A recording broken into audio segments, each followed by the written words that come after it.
is Doris, and this is Heart of Stitches. This is the 4th episode, so welcome to any repeat viewers, welcome to any new viewers. I started this to build a little bit of a knitting community for myself. I've been a knitter and a crocheter my whole life, but I don't really have knitting friends. My sister knits, but she lives very far away.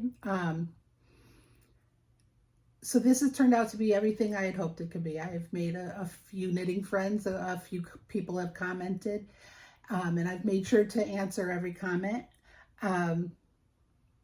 It's also kept me more accountable to my own knitting wants and plans. I've been completing more consistently than I had been. I'm not casting on, I'm not buying, which I didn't anyway. But sometimes you're bored and you just want to go to the yarn store, and I don't think I've ever left without buying something. So this is keeping me more accountable. Like if I know that my plans for the next month are to knit garments to go traveling, I shouldn't go buy more yarn, that I've already got more in the queue that I can finish in the time that I have. So this has really been a win-win for me as far as keeping me accountable, making some friends.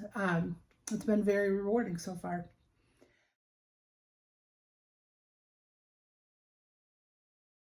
What I'm wearing is the Stephen West MCal from 2 years ago, the GeoGradient. I had never made a Stephen West pattern before. His patterns tend to be way more flamboyant than I am. I learned to knit, 50 years ago, but I knitted things that were rectangular. So 3.5 years ago, I started knitting more in earnest as far as like, I want to make garments. I want to learn new skills. So his patterns are a little beyond me. So, but 2 years ago, I decided I'm going to try it.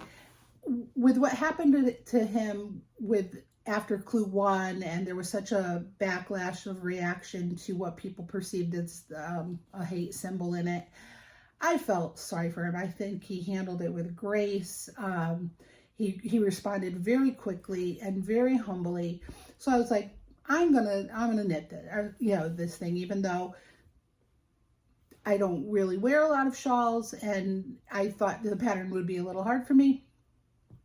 I bought it and I cast on. So I was a good month behind everyone else when I made this, because I still had to order the yarn when I decided. I bought the pattern and then I had to order the yarn. So the yarn is from Frankie Gray Fibers, and they were great. I had went to their website, and it's hard, with the little swatch that you can see, to really know what's the better green. They have 5 or 10 greens, and so I had contacted them on their contact us portal of their website and said I was definitely looking to use pistachio, lavender field, and lilac ice. So I was looking for sort of a Monet type palettes with purple and green.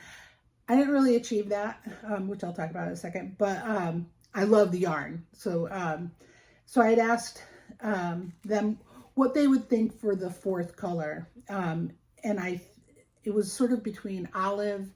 They had moss, which didn't come, or at least on the website, wasn't in fingering.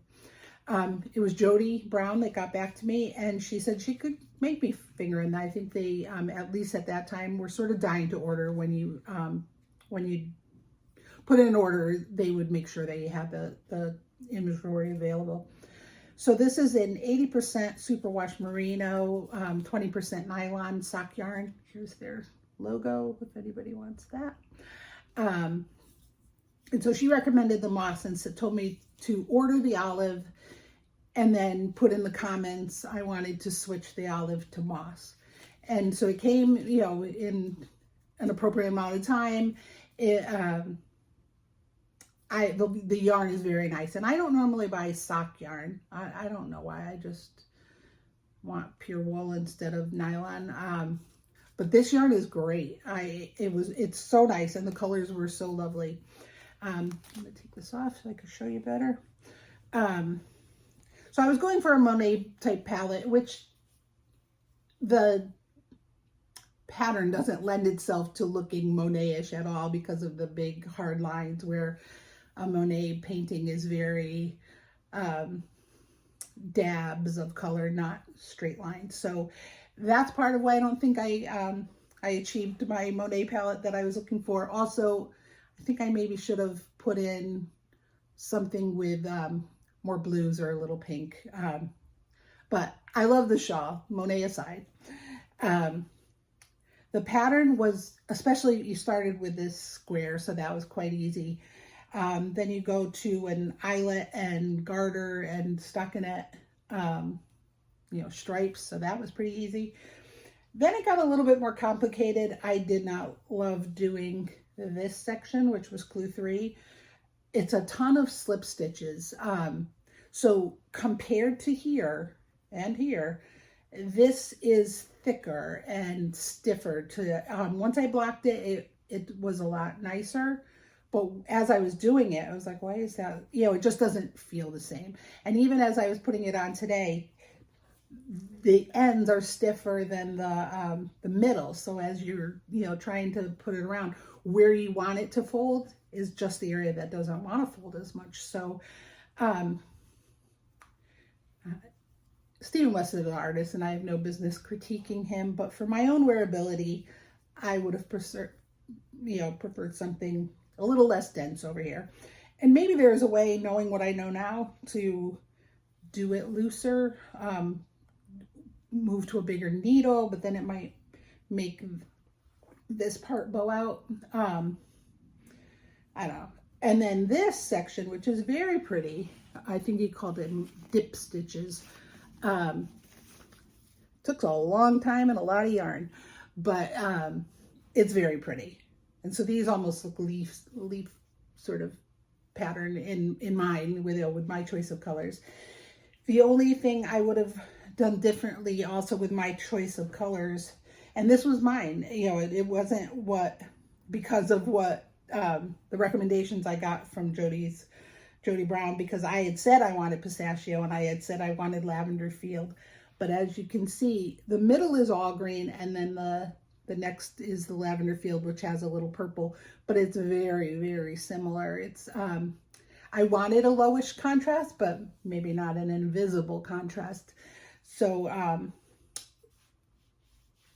I had said I wasn't going to come up and critique everything I've ever made, but just to be really honest about it, I was looking for, something that showed up a little more than that.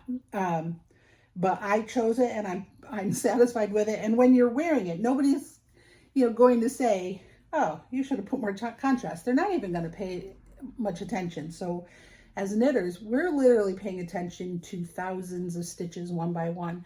But when you're wearing something, no one is looking at each in particular stitch, or whether, you had a jog in a striped area. So I think as a whole, knitters are too hard on ourselves. And I am trying very hard not to do that to myself, but it's hard not to. So I am gonna not put this back on because I was very hot before. The Paloma. She's done. I finished this like an hour ago. I had it on because I had the fan above me on while I was, I don't know, just getting a few things together. So I slipped the time because I was cold. I just love it. This yarn is Knitting by Olive. Knitting for Olive in the colorway Ballerina. It's the superwash merino and the silk mohair. When the last time I showed this, I think I was around here, and so I did this in the last couple of weeks. I did not bring this to Connecticut with me, so it didn't get any work on it there. There's a little marker showing me what's the back. The last time, so I think it was in episode 2 that I showed this.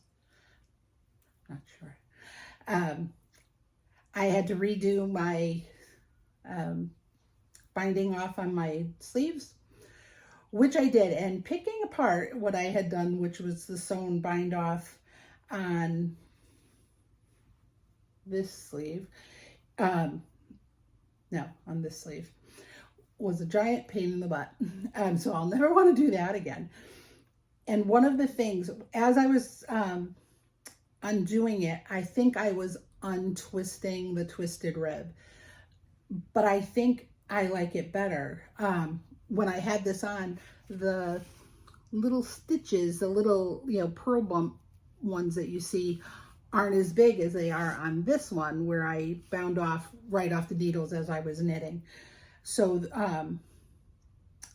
I think if I'm ever doing twisted rib again, I think I will untwist it, because it laid on my wrist flatter. I didn't make any adjustments for this other than decreasing the sleeves a little bit and making it for arm length and length, body length that fit me. I am very worried that I made it too big, which I have said before. Because I'm so worried that it'll be too small, I make it too big. This fits loose now, and I haven't blocked it. I'm going to block it tomorrow. If it stretches at all, it's going to be really big on me, but we'll see. I'll try not to. I think I'm going to measure it, and then when I'm blocking it, sort of squish it back into the measurements it is now. I don't think I would try to get it smaller. I don't think that would even work, but I'm hoping it's wrinkled too, because I had it in a bag that was too small for it. I do still have every now and again, wonky big stitches. So I'm hoping that blocking will make that a little smoother. And then this poor sweater, this chair that I'm sitting in, something happened with a kid. So I dropped this next to me, got up, and when I went to pick it up, I could feel it sort of resisting. I pulled just one of the plies of the Merino out, at least that far from it. So, it was double. I had a loop that came out to here, and it was all squished up accordion on both sides of that.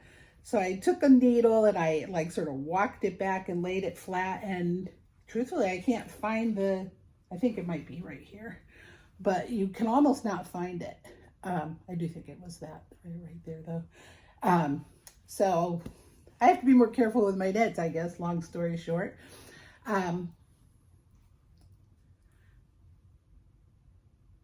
I don't think there's anything more to add other than the Paloma is an excellent sweater pattern. It's by East Pastrico. I did not say that earlier. Knitting for Olive, beautiful, beautiful yarn. I would, once all this tariff business is settled one way or the other, I'll definitely be ordering from them again.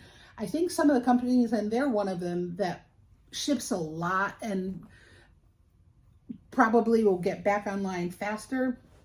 I know I've been seeing on Instagram some people saying they're still going to ship, but you might get a bill from the shipping company. I wouldn't want that. A lot of times you're not home when something's delivered. Are they going to come and collect money? Are you going to Venmo them, or are they going to send you a bill, or do you have to drive? In some areas, it'd probably be pretty far to a UPS office or some other carrier's office. So until all that works out, I'm going to hold off on purchasing. There's always local yarn shops that do carry Knitting for Olive, La Bien Ami, at least those are two yarns that I know that are imported. So, it's not that we won't be able to get it, but I don't think I want to have to worry about. I already get scam emails from what they say is the post office, that I have a package held up, or Amazon saying they can't ship something, and it's a scam. So if I get a real one from somebody I'm not familiar with, I'm still going to think it's a scam. So this is unfortunate for all of us. As customers and as retail, small businesses.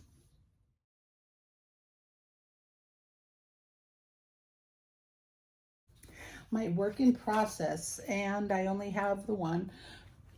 I'm trying to be more focused, so I don't have a ton of whips. So I know I've showed 2 others, but I didn't work on them. The Elva T, I did a couple of rounds, but you know, minuscule to show on a camera, and the Montego shawl I did not work on at all. I have to go find the instructions online again because I couldn't just pick it up and start crocheting. I have to go back and find out what that 4-row repeat is. I think I've written it in my journal, which is right here. But this is so fun. That's not getting any play in my playlist of whips. This yellow is where I was last time. I'm seeing the construction better and better as it gets bigger. This is the back. So it has a tab that you created with short rows. And so it used to be that the back was a lot longer than the front. The sleeves with this twisted broken rib and ribbing pattern radiate from this center tab, and in the front there's a plain stockinette in the middle, and then it radiates from maybe like your collarbones. I love the pattern. It's so interesting, but I'm seeing where I was worried that the back was so much longer, but I put this on before, and I moved it to silicone tubing so that it wouldn't be so squished up. My cord isn't long enough to show it well. It's nice for knitting because I don't have to keep moving it around.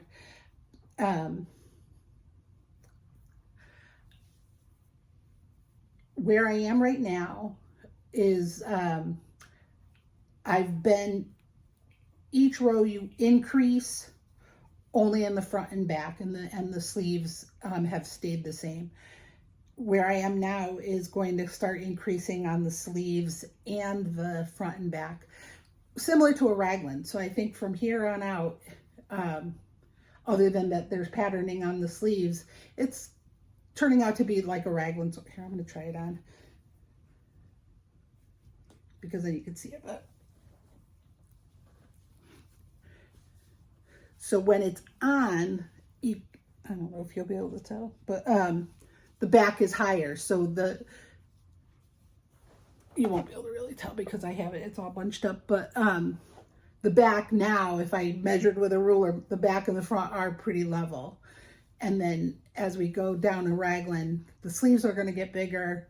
This will get a little wider. Then we break for sleeves, and Bob's your uncle. I am using, taking that off so I don't pull it off of that tubing. I am using, I dropped the bag, Mountain Meadow wool. It's called Touch of the West. It's made in Wyoming, Buffalo, Wyoming, and I think Cody is the base that I have, the weight and the base, and natural is the color. I think last time I said it was called Cody Natural, but I went on Woolly Thistle's website, and they do have a lot of colors. So I bought the natural because with this sweater, I wanted the pattern to be the star, not so much the color or the yarn. But they have very beautiful heathery, earth tony type of colors. Being out west, maybe, like the color of rocks and sand and trees and whatever. Very natural colors. I'm definitely going to use this yarn again for something.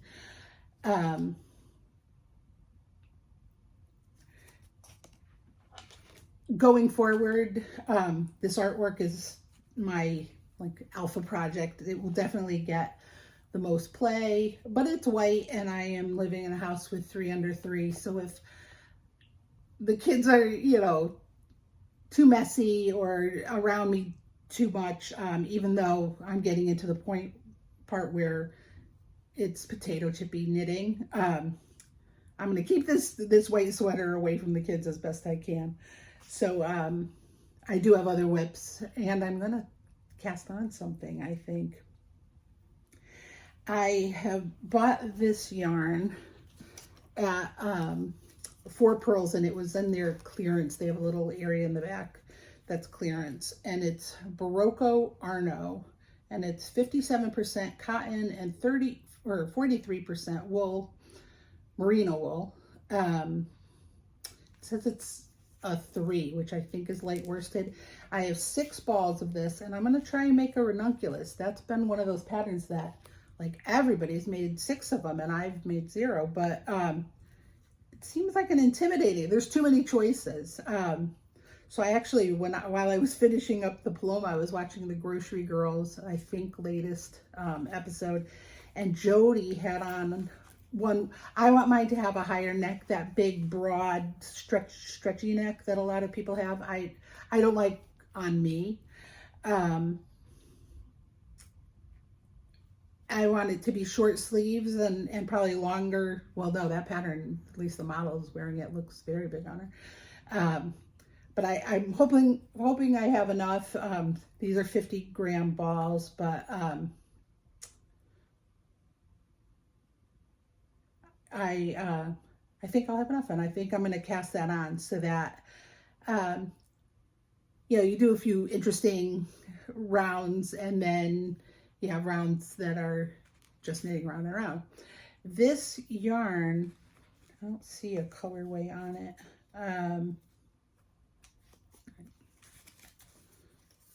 Just says color 5036, so it doesn't really have it like a name. I'm gonna hold this up and see if it will focus on it. It's purple, but it's got like a grayish silver thread in it, so I don't know if that's the cotton and the purple's the wool. The purple's definitely the fuzzy part of it. So this weekend, or maybe tonight, I'm gonna cast this on. So then I'll have another whip for next time, but hopefully people say that the ranunculus is a fast knit and works up pretty quickly, so I'm hoping to be able to bring this when I vacation next month. The other thing, I've gotten a few comments on what to do about my chicken with the one eye. Here's its eye. So I had put a piece of felt, but it's very small. I was stingy with that felt. So I know some people said I should embroider it, but this is a pretty open gauge that I wouldn't get enough needle.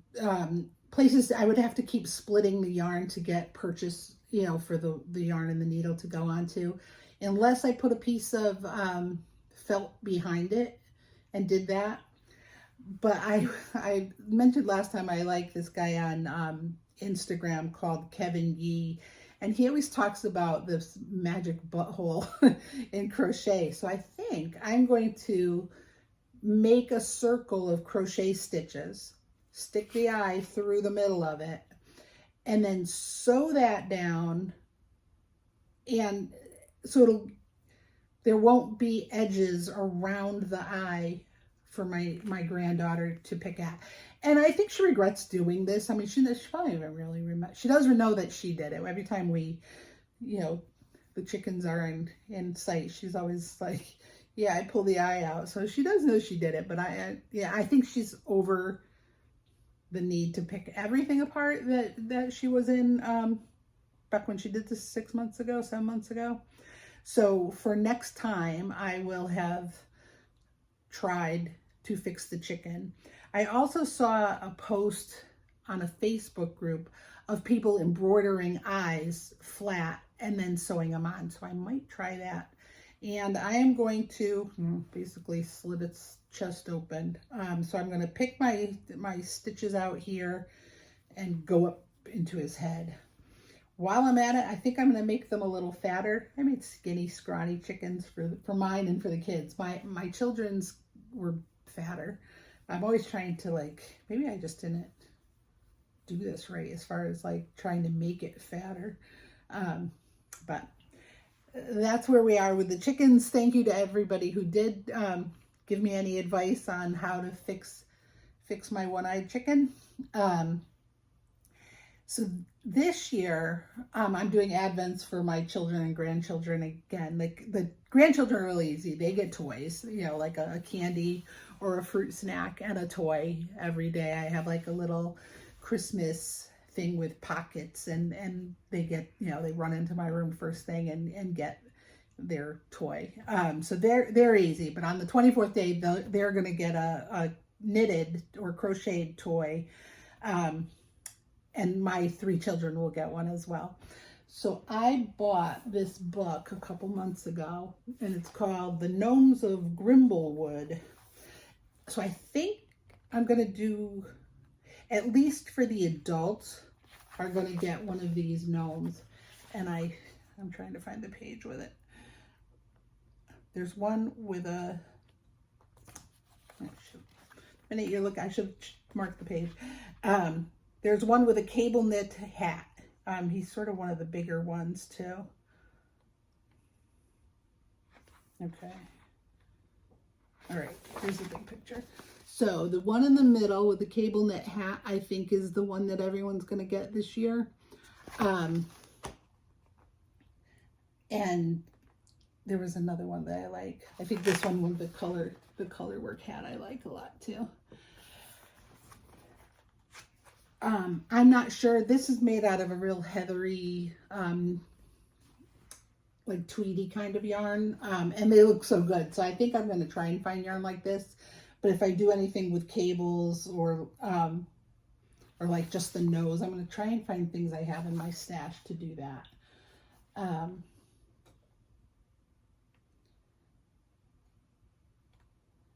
I've never used more rustic yarns like these for any of my garment knitting, so I know I don't have anything like that in stash. I do have some Barocco that I bought to make a colorwork sweater, but when I buy yarn, I usually sort of kit it up. I have a pattern or a style of a pattern in mind. I've looked at that pattern and buy the quantity I believe that I'm going to need. So I don't want to start opening skeins and using little bits and pieces and then go to make the sweater and find out that I don't have enough because I made a cable hat for a gnome. So I am going to buy moderate yarn. I'm not going to buy the most expensive yarn for this, especially for the kids. And I think they wouldn't appreciate a rustic one so much as they'd like a green and red and sparkly one. So I might even go to Michael's Purveyors and look for, you know, kid yarn. They're going to bring it onto the floor. They're going to grab it by its nose and swing it by its hat. Like, as much as I, you know, like to knit for them and I want them to enjoy what I've given them, I don't have hopes that it's a lasting heirloom. It's a toy for a 3-year-old and a 2-year-old, although the girls by Christmas will have turned 4. Anyway, not to belabor this point, I think I'm going to get kid yarns for the kids, nicer yarn for my 2 sons and daughter, and my ex-husband loves gnomes. Loves them. He can't get enough of them. So this year he's getting a hand knit gnome as well. And that's it for knitting content. I'm trying not to overwhelm myself and any listener with, you know, a bunch of projects I've made one row on. So I'm not going to show everything that I've looked at. So I only have my 6 things, and I have 7 actually. Taylor and Kelsey being engaged, I'm very happy for her. That girl could not make a move without paparazzi taking a picture and showing it to all of us on social media. So more power to you. I hope they have a long and happy marriage. But my real number 1 is Patty Lyons. She has been, or maybe she's been making these for a long time, but I've just started seeing them on my Instagram feed where she gives small tutorials, like 2 or 3 minutes, or maybe less. The last one that I saw, she showed 3 different kinds of increases. So with a yarn over that's very visible, and then she did,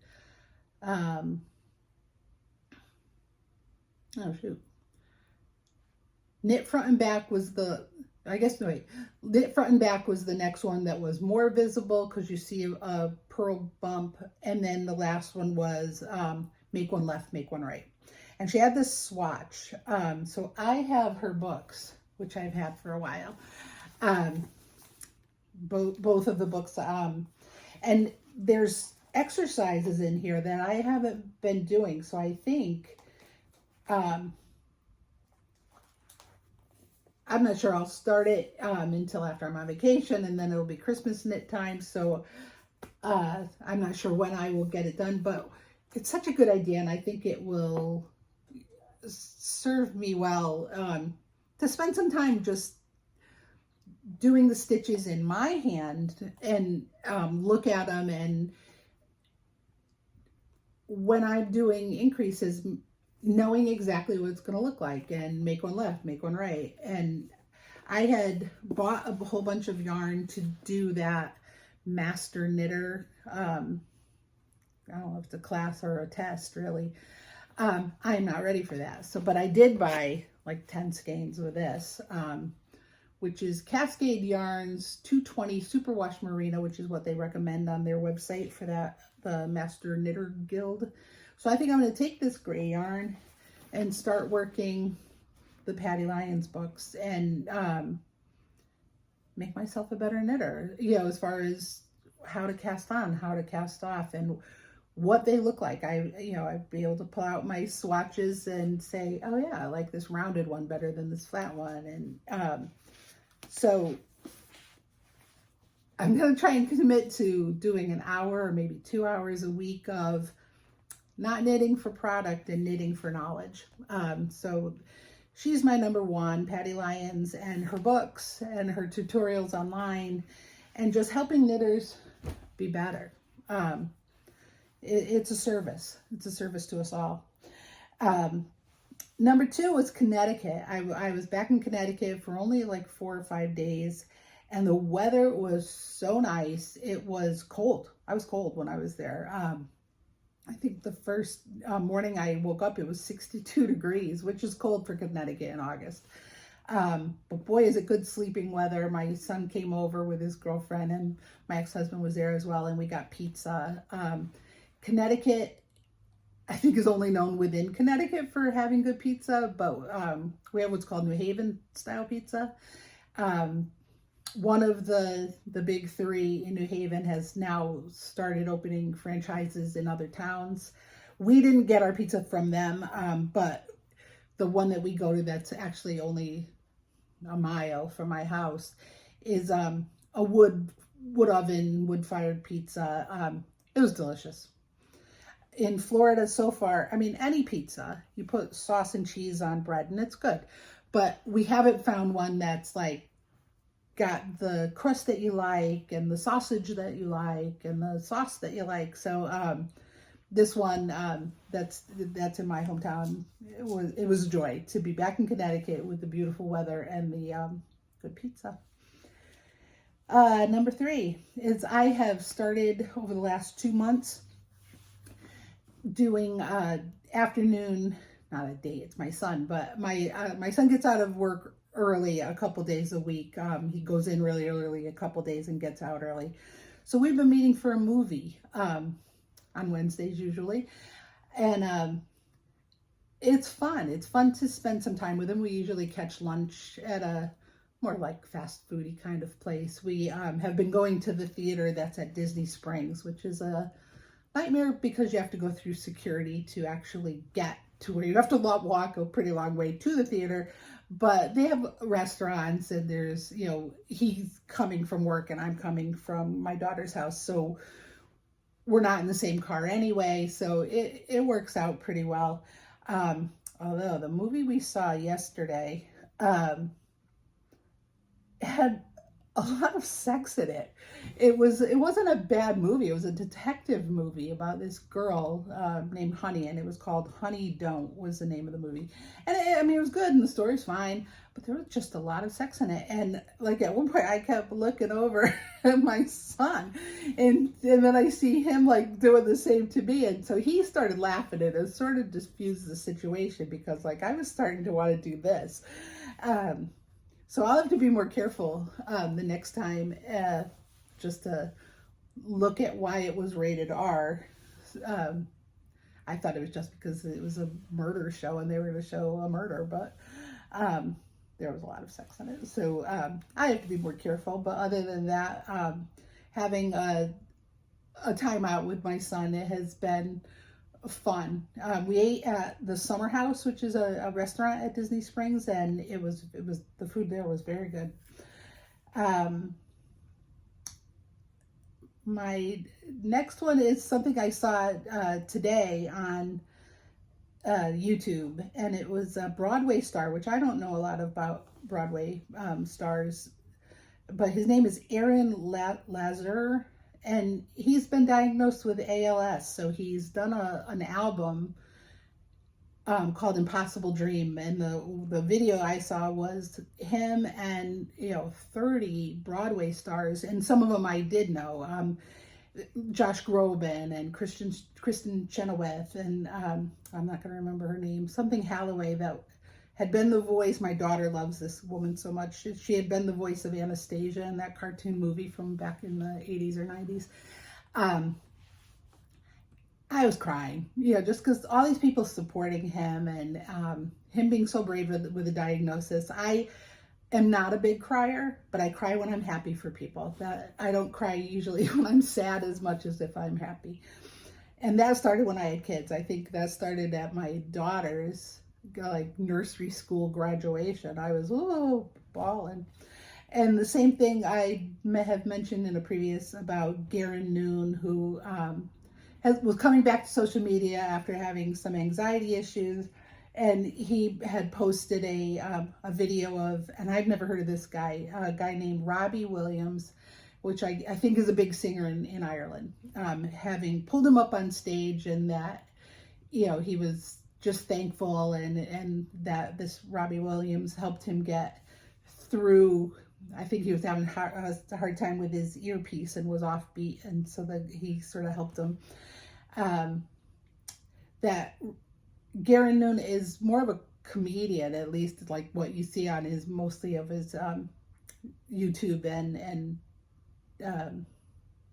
Instagram posts, but he has a beautiful singing voice. I remember months ago, he was on some kind of late night Irish, show, and he sang that song, "You Say It Best When You Say Nothing at All." Oh my God. I think I fell in love with this guy. He's 30 years old. I have no business falling in love with a 30-year-old, but what a beautiful singing voice. The fifth thing that is warming my heart this week is Alex's Lemonade. They're starting their 1,000,000 in September. They have a runathon kind of thing where people pledge, to however much money for however many miles they go. And I think it's an honor system kind of thing. I think they do have an event. They live out in Pennsylvania. So I'm not sure if the event is in Pennsylvania or if I just think that because that's where they live. Alex Scott was a cousin of mine, and I'm not going to get right exactly what. My mother was one of 13 and she was 9th. So I have cousins who are old enough to be my parent, and their children are closer in age to me. So that's sort of the case with Alex's father is my cousin, but I think it's his father's my first cousin, because Alex's great-grandfather and my mother were brother and sister. But I think I'm going to get like just my family together and try to, walk for our own health, walk for fun, and, give a couple dollars to Alex's lemonade stand when when we're done, we can keep track. We can even maybe do a chart with the kids, and you know, do something healthy for ourselves, something fun for ourselves, and help Alex's Lemonade. I know they've when Alex, by the time she died when she was 8 in 2004. They had raised over $1 million. Right before she died, she was on Oprah, and Alex Gornicelli was doing celebrity chef spots sponsored by or supporting Alex's Lemonade. Now I think it's, you know, $80 million or $100 million. It's turned into a big thing, and yeah, I'm just proud to be related to somebody who did such selfless work. And Alex was, I think, a couple months older than my older of my 2 sons. So anyway, that warms my heart when I see that come up on my Facebook and Instagram feed. There, you see, at least, I don't know if I see it because I always like it or vice versa, but. And my other one is my grandson, Jack, just reminding us how fleeting life is, and how important it is to just appreciate the people in your life that you love. He had an incident. I was on the plane coming home when it happened, so I wasn't here, but I got here right after it happened. His sister hit him with a little pocketbook. So the pocketbook is like that big. It's got sparkles on it. It's got a little strap. So in total, it's that long and that big, and it weighs 1/4 pound. But she whacked him with it, and it must have like just clipped him in one of those, like, it really hurts more than you'd think it would hurt for what it is. He starts crying, goes running to my daughter, and stopped breathing. Like, they brought him to the hospital, and they called it a breath holding incident. I had never heard of that. They said that he might do it again. He's fine. If there was anything actually really medical diagnosis with him, I wouldn't share it on the internet. But my poor daughter, she was home alone when that happened, and she called her husband, who was at work. He met her at the hospital. Now, I had already boarded the plane. Like, my last communication to Caitlin was that I boarded, and she wrote back, woohoo. And then I, put my phone on airplane mode, land, turn it on, and I get a Maddie hit Jack. He's unconscious. And I was like, what? It just sort of brings into perspective everything in your life. Sort of, just comes to like a microscope funnel of how important your kids and your grandchildren are to you. But he is fine. Other than they said he might hold his breath again, and that if he does it again, he doesn't have to go to the hospital because they already know what it is. You would think that every time he loses consciousness, you would bring him, but they told my daughter at the hospital that he wouldn't have to come back. And I looked it up online, and it said it's caused by pain or panic. So she must have just caught his skin, and because there's no mark on him from her hitting him, and it's like I said, it's 1/4 pound of vinyl that he got hit with.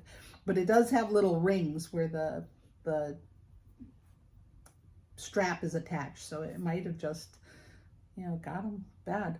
Or even like when you whack somebody with a towel, every once in a while you get somebody and it really hurts. So maybe it was just something as simple as that. But anyway, that's my story, and I'm sticking to it. Thank you for watching it, especially if you stayed through that long explanation. And I will keep you in my heart of stitches. Thank you. Bye.